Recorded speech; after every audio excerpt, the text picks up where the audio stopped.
என்னை தேடும் இறைவனே, உம்மை நாடி வருகிறேன். என்னை தேடும் இறைவனே, உம்மை நாடி வருகிறேன். செப்டம்பர் 3ஆம் நாள். இன்றைய தியானத்தின் தலைப்பு ஆசீர்வாதத்தை வருஷிப்பார். வாசிக்க வேண்டிய திருமறை பகுதி யாத்திராகமும் 35வது அதிகாரம் 21ஆம் வசனம் முதல் 29ஆம் வசனம் முடிய. ஆசீர்வாதத்தை வருஷிப்பார். இஸ்ரவேல் புத்திரருக்குள் தங்கள் இருதயத்தில் உற்சாகமடைந்த ஸ்திரீ புருஷர் யாவரும் கர்த்தருக்கு காணிக்கையை மனப்பூர்வமாய் கொண்டு வந்தார்கள். யாத்திராகமும் 35:29. 10 கர்த்தருக்கு உரியது என்பது எழுதப்பட்ட சட்டம் என்றாலும், தேவை ஏற்படும் போது அதைவிட அதிகமாய் கொடுக்கும் பழக்கம் பற்றி எழுதப்பட்டிருப்பதையும் படிக்கிறோம். குறிப்பாக இஸ்ரவேலர் சீனாய் மலையில் ஆசரிப்பு கூடாரம் கட்டும் பணியில் ஈடுபட்ட போது அக்கூடார வேலைக்கும் பரிசுத்த வஸ்திரங்களுக்குமாக மக்கள் உற்சாகமாய் கொடுத்தார்கள். யாத்திராகமும் 36:3-7 வசனங்கள். யோவாசின் காலத்தில் ஆசாரியனாகிய யோய்தா ஆலயத்தை பழுது பார்க்க தேவையான பணம் உண்டாகும்படி காணிக்கைகளை போடுவதற்காக ஒரு காணிக்கை பெட்டியை செய்தான். மக்களும் மனமுவந்து கொடுத்தார்கள்.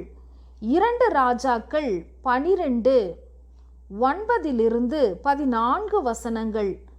அதே போல எசேக்கியாவின் காலத்திலும் ஆலயத்தை மீண்டும் கட்டும்படிக்கு உதாரத்துவமாக கொடுத்தார்கள்.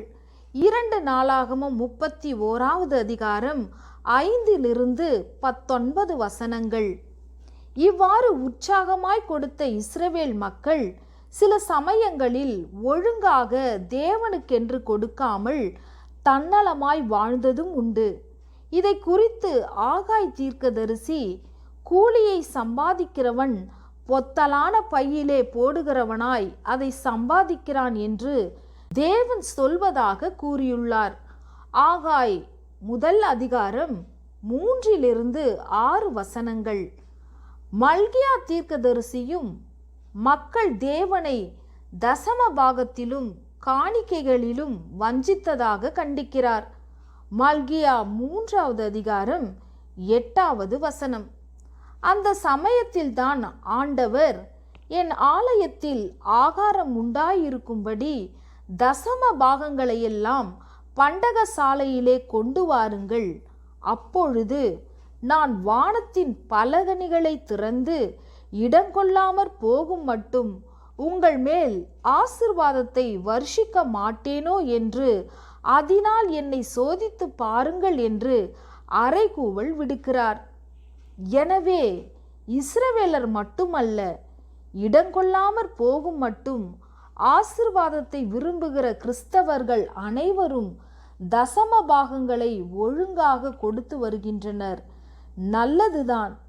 வாக்குத்தத்தம் பண்ணினவர் உண்மையுள்ளவர் என்பதால் தசம பாகங்களை மனமுவந்து கொடுப்போம், ஆசீர்வாதம் பெறுவோம்.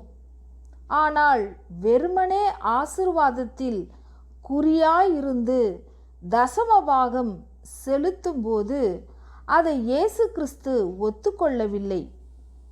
ஏன்? அதை நாளை பார்ப்போம். ஆசீர்வாதம் கொடுப்பார் என்பதால் தான் ஆண்டவருக்கு கொடுக்கிறேனா? ஆசீர்வாதம் கொடுப்பார் என்பதால் தான் ஆண்டவருக்கு கொடுக்கிறேனா? உற்சாகமாகவே கொடுத்திடுவோம், அர்ப்பணிப்போம்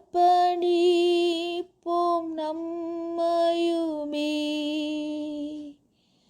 கொடுத்தால் தான் கொடுப்பார் என்றல்ல, நன்றியால் நாம் கொடுத்திடுவோம். உற்சாகமாகவே மாகவே கொடுத்திடுவோம், அர்ப்பணிப்போம் நம்மையுமே. கொடுத்தால்தான் கொடுப்பாரென்றல்ல, நன்றியால் நாம் கொடுத்திடுவோம். ஜெபம். சர்வ வல்லவரே, நீர் எனக்கு செய்த நன்மைகளுக்காக நன்றியோடு கொடுக்கும் நற்புத்தியை எனக்கு தாரும். ஆமேன்.